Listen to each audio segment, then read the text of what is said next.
Channel Anu's dynamic diaries. మీలో ఎవరైనా మన వీడియోని కొత్తగా చూస్తుంటే ప్లీజ్ సబ్స్క్రైబ్ చేసుకోండి. అలాగే పక్కనే ఉన్న బెల్ ఐకాన్ కూడా ప్రెస్ చేసేయండి. అండ్ మీరు ఒక చిన్న లైక్ చేయడం వల్ల మన వీడియోని ఇంకొంతమంది చూడగలుగుతారు. గైస్, ఈ రోజు నేను చేయబోయే recipe chicken dum biryani. And one of our subscriber అడిగారండి, సో అందుకని చేశాను. బట్ ఐఎమ్ సో సారీ అండి, ఎందుకంటే మీరు ఎప్పుడైతే కమెంట్ చేస్తారో ఆ నెక్స్ట్ డేని నేను చేసేసాను. బట్ నేను ఇలా ఆ వీడియో అప్లోడ్ చేయకపోవడానికి కారణం ఏంటంటే ఇలా నా ఫ్రెండ్ చనిపోవడం, అలాగే నా హెల్త్ అప్సెట్ అవడం వల్ల నేను చేయలేకపోయాను. అందుకని వీడియోని లేట్గా డిలే అయిపోయింది. Okay, now let's start the recipe. మీరు ముందుగా 2 పెద్దలపాయలు, 2 టమాటాలు, 4 పచ్చిమిరకాయలు, కొత్తిమీర, పుదీనా కట్ చేసేసుకొని పెట్టుకోండి. అలాగే కొంచెం కల్లుప్పు సైడ్ పెట్టేసుకోండి. గైస్, ఒక పెద్ద గిన్నె తీసుకోండి. నేను ఇప్పుడు 1 kg చికెన్ తీసుకున్నాను.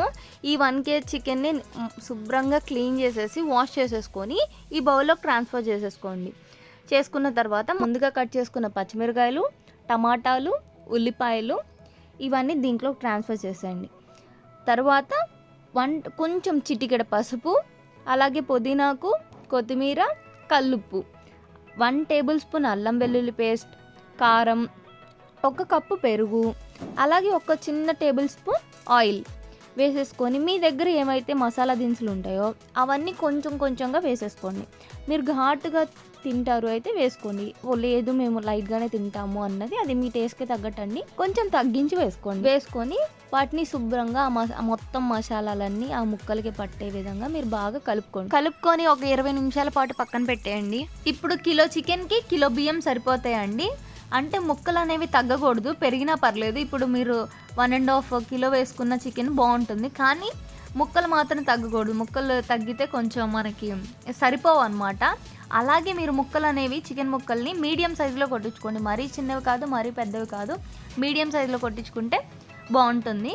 ఇప్పుడు వీడియోలో చూపించిన డబ్బా కిలో డబ్బా అండి. ఇప్పుడు ఈ బియ్యాన్ని శుభ్రంగా వాష్ చేసేసుకొని ఒక 10 నిమిషాల పాటు నానబెట్టండి. ఒక డబ్రా తీసుకొని దాంట్లో సరిపడిన నూనె వేసుకోండి. నూనె కాగిన తర్వాత మనం ఇందాక 1 kg చికెన్ మ్యారినేట్ చేసేసాం కదా, చికెన్ పీసెస్ ని ఈ డబ్రాలోకి ట్రాన్స్ఫర్ చేసేసుకొని మూత పెట్టేసుకొని ఒక 10 నిమిషాల పాటు ఉడికించండి. చికెన్ ఉడికేలోపు 2 లీటర్లు వాటర్ తీసుకొని ఇందాక నానబెట్టిన బియ్యం ఉన్నాయి కదా, ఆ బియ్యాన్ని ట్రాన్స్ఫర్ చేసేసుకొని 1 పొంగు వచ్చేంత వరకు, అంటే 75% బియ్యం అనేవి ఉడకాలి. గైస్, వీడియోలో చూస్తున్న విధంగా చికెన్ కర్రీ ఉడికిన తర్వాత అలా కనిపిస్తుందండి. నూనె అనేది పైకి తేలిపోతుంది అనమాట. నూనె అనేది పైకి తేలటం వల్ల ఇంకా మనకి కర్రీ ఉడికింది అనేది అర్థమైపోతుంది. సో ఇప్పుడు మనం ఏం చేయాలంటే ఇందాక 75% ఉడికిన బియ్యం ఉన్నాయి కదా, ఆ బియ్యాన్ని నెమ్మదిగా ట్రాన్స్ఫర్ చేసేయాలి. మీరు ఎటువంటిది కదపకుండా జస్ట్ పైన మీరేం ప్రెస్ చేయకుండా, ప్రెషర్ పెట్టకుండా, అసలు ఎటువంటి వాటర్ అనేది లేకుండా వాటర్ అనేవి మొత్తం పూర్తిగా దించేసుకొని నెమ్మదిగా వేసేసుకోవాలన్నమాట. రైస్ అనేది ఈ డబ్రాలోకి, కర్రీ ఉన్న డబ్రాలోకి ట్రాన్స్ఫర్ చేసేసుకోవాలి. వీడియోలో చూసిన విధంగా ట్రాన్స్ఫర్ చేసుకున్న తర్వాత మూత పెట్టేసి ఒక 10 నిమిషాల పాటు ఉడికించాలి. 10 నిమిషాల తర్వాత ఒక 4 టేబుల్ స్పూన్ నెయ్యి అనేది యాడ్ చేసుకొని, ఎక్కువైనా యాడ్ చేసుకోవచ్చు, టేస్ట్ కూడా చాలా బాగుంటుంది. అండ్ మీకు కొంతమంది అయితే ఆయిల్ లేదంటే డాల్డా అలా యూస్ చేస్తారు, కానీ ఘీ యూస్ చేయటం వల్ల హెల్దీ అండి. సో నేనైతే ఘీ యూజ్ చేశాను, నేనైతే నెయ్యి యూజ్ చేశానండి.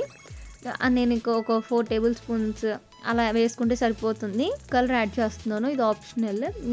చిన్న గిన్నె కానీ ఏదైనా గ్లాస్ కానీ తీసుకొని దాంట్లో కొంచెం మిల్క్ యాడ్ చేయండి.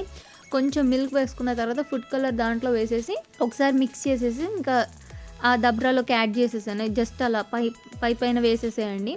వేస్తే ఇంకా అది మొత్తం స్ప్రెడ్ అయిపోతుంది కలర్ అనేది. గైస్, 2 పెద్దలపాయలు బోర్గా కట్ చేసుకొని పెట్టుకోండి. అలాగే ఇవేంటిదంటే మీడియం ఫ్లేమ్లో ఫ్రై చేయండి. మరీ హై ఫ్లేమ్లో పెట్టొద్దు, లో ఫ్లేమ్లో పెట్టొద్దు, మీడియం ఫ్లేమ్లో. హై ఫ్లేమ్లో పెడితే ఫ్రైడ్ ఆనియన్స్ కలర్ వస్తుంది, రెడ్డిష్ కలర్ వస్తుందిలే, కానీ అవి ఒక్కొక్కసారి చేదుగా అయ్యే ఛాన్సెస్ ఉన్నాయి, మాడిపోతాయి. సో అందుకని మీడియం ఫ్లేమ్లో పెట్టుకొని ఫ్రై చేసేసుకోండి. అండ్ అలాగే నెయ్యిలో చేసుకుంటే చాలా టేస్ట్ వస్తుంది. నెయ్యిలోనే ఆనియన్స్ని ఫ్రై చేయండి. అలాగే క్యాష్యూస్ని కూడా ఒక 10 నుంచి 20 క్యాష్యూస్ వేసేసుకొని, జీడిపప్పులు వేసేసుకొని, జీడిపప్పుని కూడా ఫ్రై చేసేసుకొని ఇలా పైన ఇలా గార్నిష్ చేయండి. చాలా బాగుంది కదా look. And chicken dum biryani ready అయిపోయింది, ready to serve. And remaining గోంగూర, రైతా, కళ్యా ఇలా ఈ రెసిపీ చూడాలనుకుంటే మన ప్రీవియస్ వీడియోలో ఉన్నాయండి. నేను కింద డిస్క్రిప్షన్లో వాటి లింక్స్ ప్రొవైడ్ చేస్తాను, వెళ్ళి చూసేయండి. And thank you for watching. And మీకు ఈ వీడియో నచ్చినట్లయితే please do like, share and subscribe guys.